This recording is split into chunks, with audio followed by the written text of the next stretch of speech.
Hello, yeah, Rowan. What a day today. This is all about the sentencing at Liverpool Crown Court for Axel Rudakubana. Now, I'm going to go through some of the standout details and then we'll get to the sentencing and kind of explain the sentencing.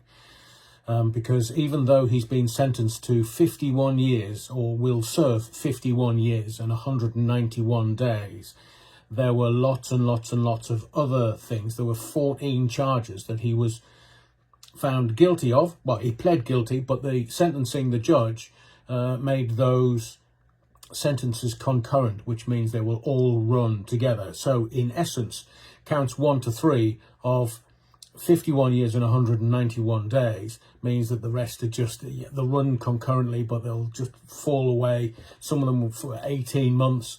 Some of them were for 16 days, 16 years. So let's go through what happened today. Now, there was a lot of kerfuffle around Axel appearing in court because he was not going to appear and then he was going to appear. The police said that he hadn't gone to hospital last night, but the Associated Press said that he went to hospital last night with chest pains. So the sentencing was delayed by an hour. The court was full, just waiting for the killer to be put into the dock. And then it took an hour. He was refusing to enter the court, so the sentencing was delayed. And then once the sentencing got underway, they were saying that he was possibly medically treated. There was talk from the prosecution that 2 of the girls had horrific injuries. The word used was sadistic. No further details. And Merseyside police have said to respect the families, that everyone on social media shouldn't really put the extreme details online, whether it be written or spoken. So I will respect that for the moment. They said it couldn't have been terrorism because there was no ideological basis in everything. And then the murderer, the scum-sucking pond life, started kicking off again. I'm ill, I want to see a medic. And the court was trying to do their best in do the sentencing, bring about the sentencing. And I believe that this is a very clever puppy. Very, very clever. Because no one saw his face. Today he was wearing a surgical mask, but then because he was then put in a side room so he didn't disrupt the court, and the judge instructed the prosecution to continue whilst all this disruption was going on, he was not there in screen for the sentencing by the judge, so we never saw him.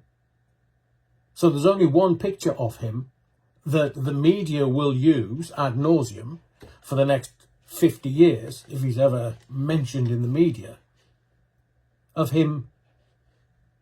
That one picture that was taken in the police cells, I believe. So the hearing resumed after lunch it broke for lunch, having not really gotten very far, and then restarted at 2 o'clock.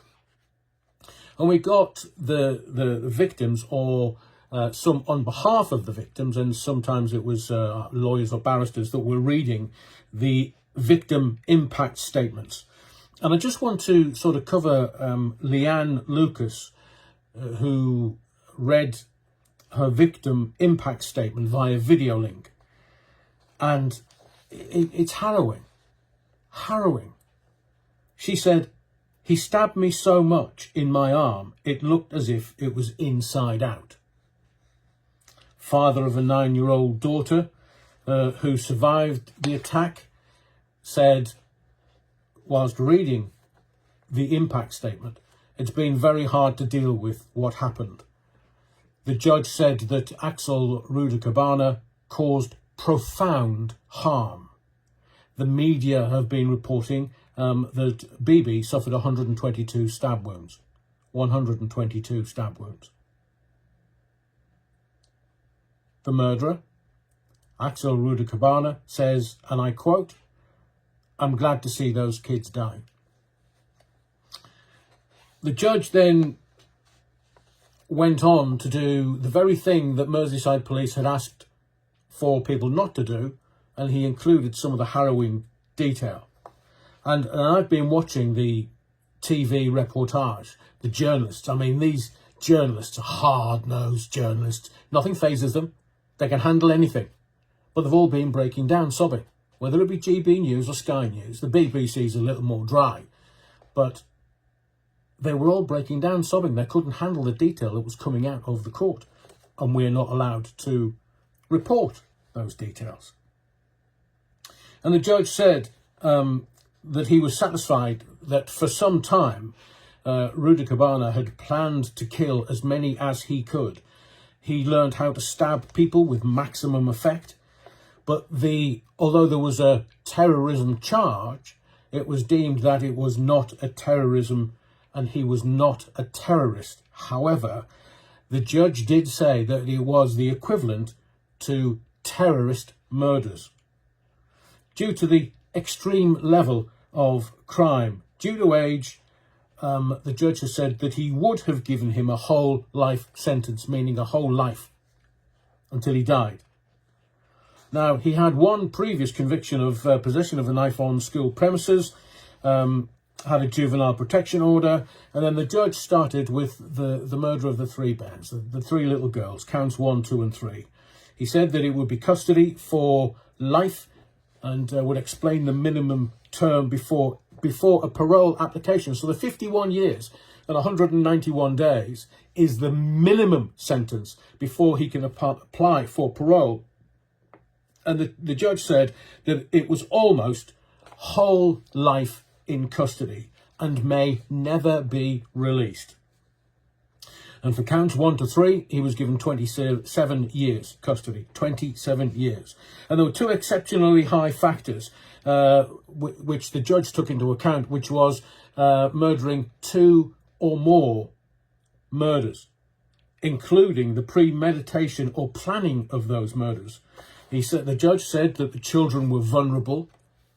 He took into account the physical suffering of both the children that were murdered, the children that were attacked, all 8, the 2 adults that were also attacked. And Rudakubana tried to kill 10 or more people. And the judge also took into consideration, whilst sentencing, of the severity of the injuries. He also took into consideration the production of ricin, which, from what we can gather, had the ability, and he was far down the line in producing this ricin, that it could have killed over 12,500 people. The judge says that age had already provided mitigation. Rudakubana could not claim remorse. So the judge then said all sentences would run concurrently, not consecutively. Consecutively would be one after the other. Concurrent means they all run together, and the longest sentence would be the sentence that he would actually serve, which was for counts 1 to 3. And it was all totted up to 52 years, but with a little mitigation, it was reduced to 51 years and 191 days. The judge said that he believed the total sentences were proportionate, but I still question why Rudakubana was not on the live stream. We were told we would see him. We were told by all the news channels that we would see him. So who took the decision? Unless it was somebody, unless a high-functioning autistic Rudakubana knew what he was doing, so that he wasn't going to be on camera, ever. So the judge said that under Section 272 of the Sentencing Act 2020, Rudakubana is a dangerous offender. He was given life sentences for attempt murder, counts 4 to 11. They were category A2, could be from a minimum of 30 years to a maximum of 35 years. And accordingly, he gave 27 years with a little mitigation, 18 years each for counts 4 to 11. So the counts 1 to 3, custody for life with a minimum term of 52 years, less 175 days on remand, which comes to 51 years, 191 days. That's 13 sentences, and it's highly likely, according to the judge's comments, highly likely he will never be released. And I have to give credit to the judge, because I'm sure there will have been political pressure applied. And the judge gave his reasoning. He believed that the sentences were proportionate and appropriate, and I believe, observing, that the judge did the sentencing by the book. We haven't had the statement from the families yet, but what I will say is, before we get any statement from the families, because it must have been awful, and some of them did leave during sentencing today, when Rudakubana was actually in court. This is what I want to know. So some questions that very easily trip off the tongue, because on the live on Wednesday night, I gave you the background and some detail into Rudakubana and his family and his background and where his family was from and allegiances and connections in Rwanda. So like you, I'm horrified, and I'm just as shocked and appalled and horrified and outraged as everybody else in this country. A lot of the agencies are now doing their arse covering, but you'll notice that the politicians are nowhere near. They're radio silent today. Oh, I wonder why that is. Just asking for a friend. Police, all of the agencies that came into contact with Rudakubana, they have a lot to answer. And, you know, the people that have been sentenced because they believed that Rudakubana was a terrorist and a Muslim terrorist, they should be released immediately. Immediately. Because actually, what the judge has been saying and the sentencing remarks, he qualified it, saying that the murders were as bad as terrorist murders. So it would, I think for this, that the government, because it's always down to the political will, I believe it would go a long way for the country to actually look at the government and say, okay, well, you're being fair there. Because there doesn't appear to be any fairness anywhere politically. And the political will is diametrically opposed to what the people on the street, the man and woman, the taxpayer wants. I mean, I will not, a bit like little Jamie Bulger, I don't forget the detail of that case either. I just won't ever forget these little girls and some of the harrowing, obscene detail that was coming out of the sentencing today was just awful. But I'm guessing and supposing, but I would guess that because you're watching this video, you are as outraged as I am at the state authorities that have let these bairns down. The little ones, I mean, come on. The eldest was 9 years old. And the victim impact statements were so harrowing. This is what I want to know. Let's put a full stop there. This is what I want to know. And I don't care whether it's the police or the government, but somebody has to answer these. Isn't that right, Prime Minister? So I want to know why Axel Rudakubana's father didn't stop him. Because the week before he tried to get into a taxi and his dad stopped him then. So why didn't Axel Rudakubana's father, Alphonse, not try to stop him?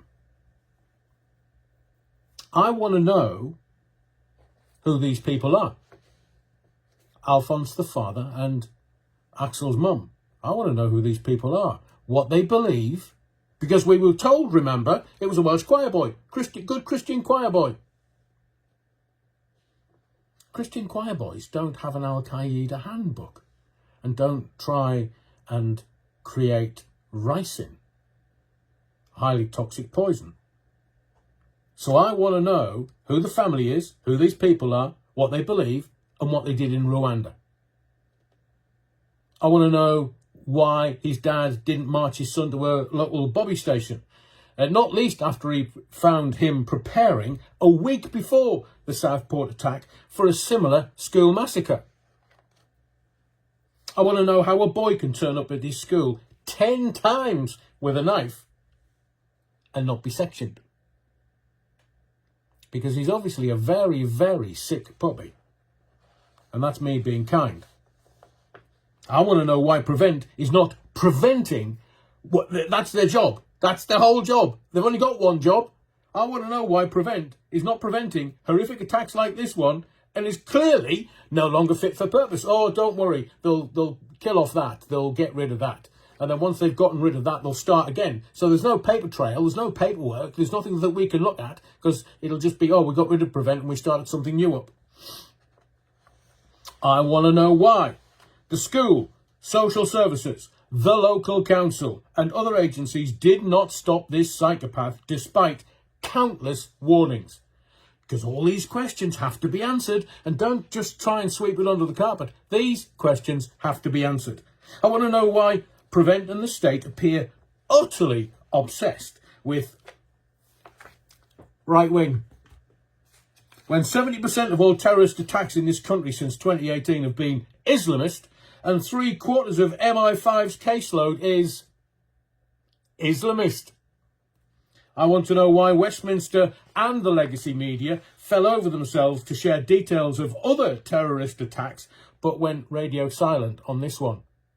And if you were watching any of, you might actually see it on social media, or you won't see it on the TV reportage.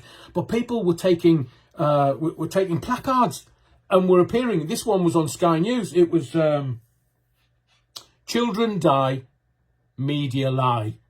Some woman just appeared in shot with a placard, left it there, and then disappeared. Got the message across. And then somebody else on the BBC was walking past and shouted, "Hang him! Hang him!" And the BBC didn't know what to do. So what they did do eventually is just take the presenter out of vision and then just have voiceovers, because they didn't have any control. The public are angry. I want to know some other questions that need to be asked. I want to know Westminster and the legacy media. I want to know why Keir Starmer has previously tweeted about attacks on the actual day they occurred, calling them terrorism, but remained radio silent over this one. And another question that I threw out there on my live the other night, we're live every Wednesday 8 p.m. and Sunday 8 p.m, is, did Sir Keir Starmer know the father, Alphonse, before this attack? Going back a few years. I want to know why the state keeps letting people who murder our children slip through the cracks. From Manchester bomber Salman Abedi to Axel Rudakubana. I want to know why the media gaslit us by presenting this sicko as some lovely little cuddly child, a Doctor Who fan in oversized jacket and glasses and scarf.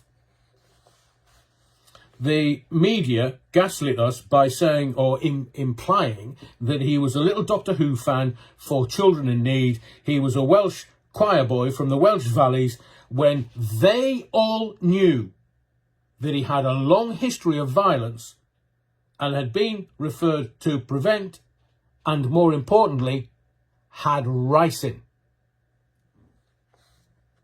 So remember when Home Secretary Yvette Cooper and then Prime Minister Sir Keir Starmer pitched up laying flowers? Did you not think, hang on, that's a bit odd. Why is he laying flowers? What, will it be Charles the Weak turning up next with some flowers?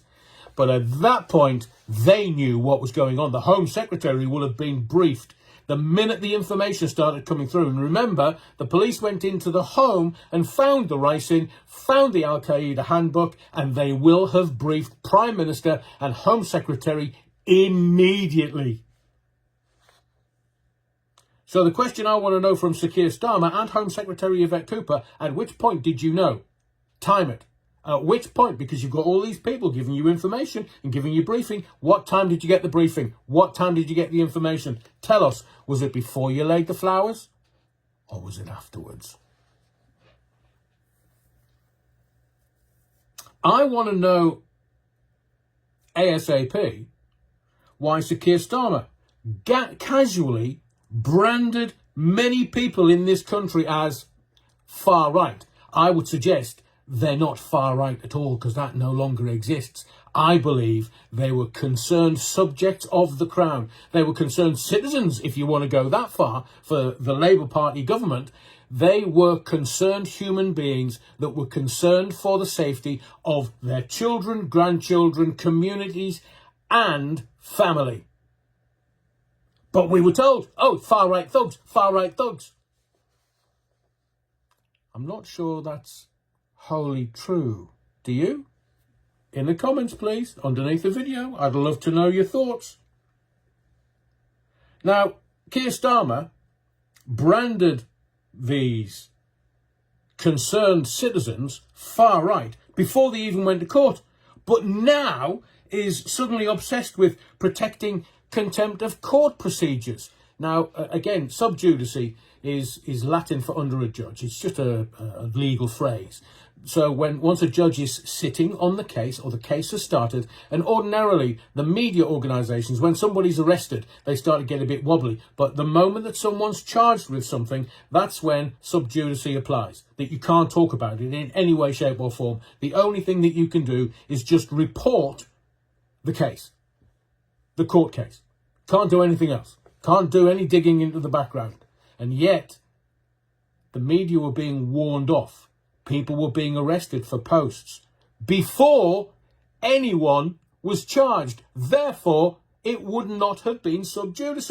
But somebody's backside was putting like a rabbit's nose in London. I wonder whose that was. I'm being facetious before you start. I want to know why, as with the R gangs, and I'm only using that phrase because it's on YouTube and I can't use the actual R word in full. I want to know why, as with the R gangs, nobody, or grooming if you wish, nobody in positions of power from state authorities is on prime time news apologising to the whole country. I wonder if that'll come up a little bit later.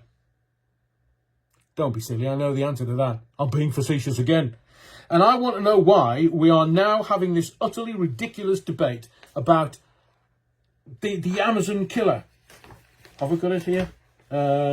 Yeah. This kind of stupidity. It's the Sun. You don't believe them. In fact, the only thing that you should believe about the newspapers is the price on the front.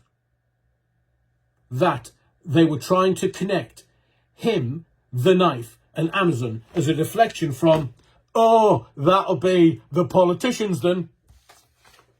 So they tried to connect the murderer, Rudakubana, with Amazon, buying knives online. Look, what will they be doing next? Outlawing cutlery drawers in every home in the land? Because it was a kitchen knife. It wasn't one of these hunting knives or the like. It was a kitchen knife that he used. And they're trying to deflect attention to Amazon. So the story from yesterday was he was buying knives online and social media, when in reality what this is about is how our leaders continue to let masses of people into our country from high conflict, high violent societies who do not think like us. They don't. This is a green and pleasant land. We're a very accommodating, very supportive tribes, if you wish, or society, if you wish. But why aren't our leaders standing up, apologising and explaining to us why these people from high conflict, highly violent societies who do not think like us, do not act like us, which is more important, and do not share our core values or respect our laws? He didn't. He wanted to kill as many as possible. Rudakubana, he wanted to kill as many as possible. And also, some people that are coming into this sceptred isle don't even like us. Sir Keir Starmer, Tuesday morning, 8:30, said, and I quote, Drawing a line in the sand. He said he was drawing a line in the sand. So what line is that, Prime Minister?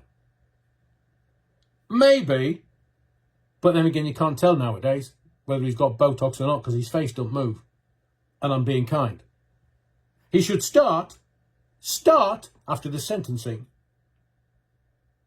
by supporting the people of this country and doing what is best for the greater good or the common good for the man and woman, the taxpayer, the working man and woman of this country.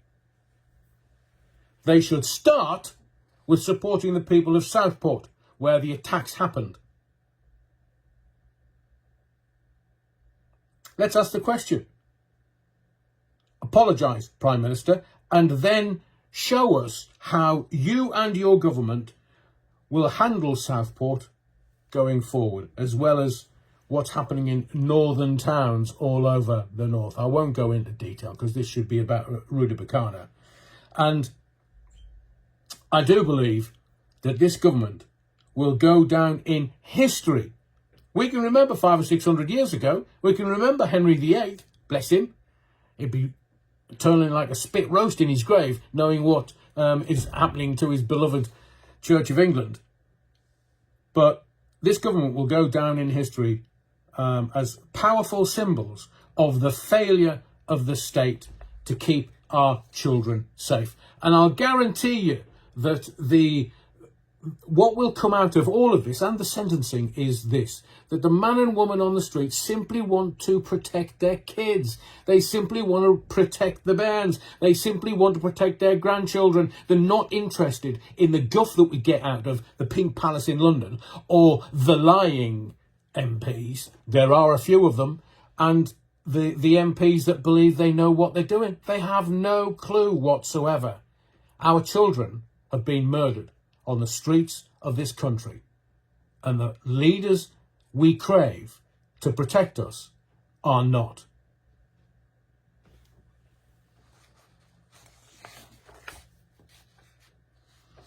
All I'll say after that is the arse covering is going to start now. You watch them paddling furiously, whether it's the police, whether it's the politicians, whether it's anybody else that the organisation begins with a P.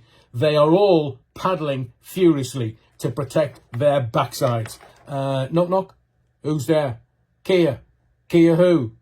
Oh, I haven't seen him for a while. Where is he? Davos?